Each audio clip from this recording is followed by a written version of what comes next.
We'll talk to former Senate Democratic leader Tom Daschle about his ideas to solve the health care crisis and about a significant role with the Obama campaign.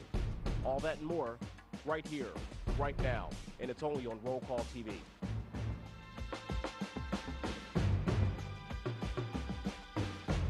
From CNA Studios on Capitol Hill, this is Roll Call with Robert Traynham. Hi, everyone, and welcome to Roll Call TV. I'm Robert Traynham, and as always, thanks for joining us. You know, for the past 15 years, Washington has been talking and talking and talking about the need to fix our broken health care system. According to the latest reports, nearly 47 million Americans either do not have health care or have substandard health care insurance. Besides Iraq, gas prices, and the overall health of the economy, health care has been a topic of conversation on the presidential campaign trail. And joining us to talk about his thoughts on the current health care crisis and to talk a little presidential politics is Senator Tom Daschle, former Democratic leader of the U.S. Senate and author of the new book, Critical: What We Can Do About the Health Care Crisis. Joining me in the questioning is Emily Pierce, senior staff writer for Roll Call. Senator and Emily, welcome very much. Thank you. Thank you, Really Robert. appreciate it. Senator, let me start off with a quote from a famous president, and it says, and I quote, "Millions of our citizens do not now have a full measure of opportunity to enjoy or to achieve and enjoy good health. Millions do not know or do not now have protection for Social Security against the economic effects of sickness. The time has arrived for action to help them attain that opportunity and that protection." That was Harry Truman back in 1945. Here it is, obviously 2008, and we're still talking about health care. Is there a crisis as there was back in 1945? Oh, Robert, I think it's much, much worse. In 1945, we didn't have near the cost problems we have today. Today, we have by far the most expensive system in the world. Over $8,000 per capita is spent in taxes, premiums, and out-of-pocket expenses. We didn't really have the quality problems we have back then, and we certainly didn't have the access issues that are confronting the American system today. So on cost, quality, and access, the problems have become far more exacerbated in the last 60 years since Harry Truman had that quote. Emily, chime in here. What do you think has been the reason why Congress, the President, over, as you note in your book, a century, have not been able to come to some sort of conclusion on this? You yourself tried, majority leaders before you, both Republican and Democrat, people have all tried to weigh in on this, and it seems like it always goes nowhere. Well, I think, Emily, that there are probably three big reasons. First and foremost is that we've lived under a bunch of myths about our healthcare system. One myth is that we have the best healthcare system in the world. It isn't even close. We're ranked 35th in outcomes today by the World Health Organization. We're 31st in life expectancy, 28th or 29th in infant mortality, 22nd in women's health. So we don't rank very well.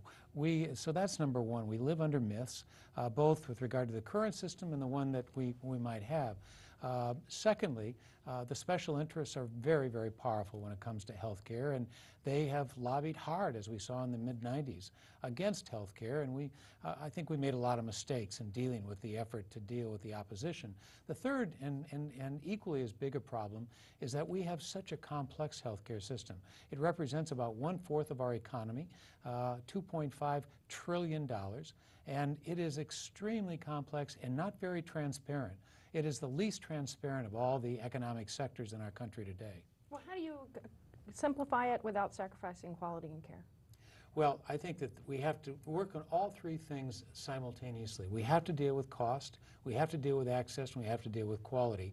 And we have to deal with it in a way that is simple. And one of the things that I think we have to do is avoid getting too far into the weeds. We worked with too much detail in the 1990s. And I think what we have to do is to pull back and delegate a lot of the decision-making responsibilities to a federal health board that would make the decisions for health just as the Federal Reserve Board does for our monetary policy. That simplification would go a long way to augmenting our ability to get something passed. But Senator, some critics would say in response to that is that you're doing nothing, or you're proposing nothing more than another government bureaucracy, which is exactly the wrong medicine that the economy needs as it relates to health care. Well, if that would be true, if I were proposing something in addition to what we have now. What I'm proposing, Robert, is a replacement for what we have now. We have far too much bureaucracy. 31 cents out of every dollar goes to administration today. That's twice what any other country spends, and it's almost 3 times what we spend in the Medicare system today. So there is little doubt that we spend far more on bureaucracy and administration than we should. We've got to bring it down. This is meant to replace what we've got today. You write in the book that, that consolidation of the healthcare industry is a contributor to the rising cost of healthcare. One can make the argument that consolidating actually eliminates bureaucratic red tape and thus in the process should lower healthcare costs. But you don't think that's the case? Well, I think you're right. I think there are times when consolidation can. We just have to make sure that it's done right, and that if it is consolidated, we don't further compound the lack of leverage that an individual has to get access to good care. Today, they're leveraged out. They don't have access because of pre-existing conditions and costs and the lack of ability to get good insurance. So for a lot of reasons, we're not allowing the kind of system-driven approach that a lot of people have advocated. Senator, can I ask you, in your book you seem to be saying that a universal health care system that's government-run is not quite possible. You advocate that there must be a private sector component. Do you think it's too late for America, for this country, to have something that, say, a European-style something? Is that even something that we should aspire to? Well, the interesting thing, Emily, is that a lot of people don't realize that about 45% of the people in this country today, not quite half, get their health care, at least their financing of the health care, from a government program. Medicare, Medicaid, the DOD through the TRICARE system, the Veterans Health Administration, the VA, the FEHB. There are a lot of different ways with which our care is financed today on the public side. About 55% get it from the private sector. What we have to do is integrate those much better than we do today. I don't think we'll ever go to an all-government-run system. I think the American people still want to have a choice. And an FEHB-like system, that is a series of choices that you have that we in Congress have always had, is something that I'd like to see us do as a country. Let's talk a few moments about preventative health care. There are a lot of things out there that we as Americans can do to try to stay as healthy as we can, as it relates to smaller portions with meals, obviously more exercise and diet and so forth, to perhaps cut down on diabetes and obesity and so forth.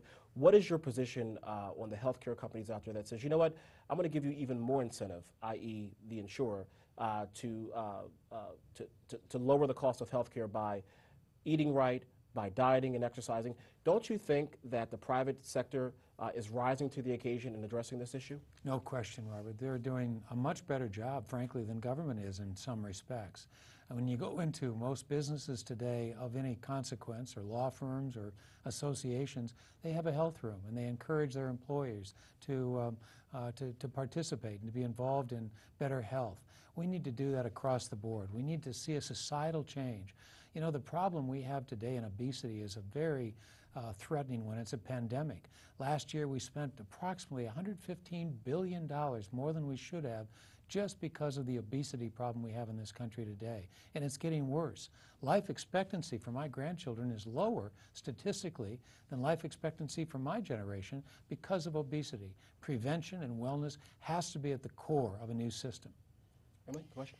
Yeah, I wanted to ask you about the congressional side of this again, and ask you what you think has to happen for the parties that are involved, both the special interests, the insurers, the hospitals, the doctors, the drug companies, as well as the members of Congress, for something to happen, either your idea, someone else's idea.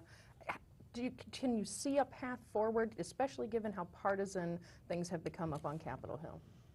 Well, I think that it's very important for us to see, first of all, leadership across the board. If this is going to be done, it's only going to be done if Republicans and Democrats work together and we show some real leadership. We came close to doing that on a couple of occasions in the mid-90s, but we didn't get close enough. And we made the perfect the enemy of the good. We've got to accept the fact that whatever it is we espouse may not be, in our eyes, the perfect package, the perfect product once it's done. But we have to build on something, and that's going to require real cooperation. But I also think, and because you're such a great observer of Congress, you'll understand the importance of this, we need to take this as a budgetary matter and use the reconciliation process that would allow us a real opportunity to expedite the consideration of this legislation under reconciliation, that is, under budget rules that allow us a little more protection in terms of getting this job done. I think counterintuitively it would force more participation, more bipartisanship than if we relied on traditional Senate rules to do this.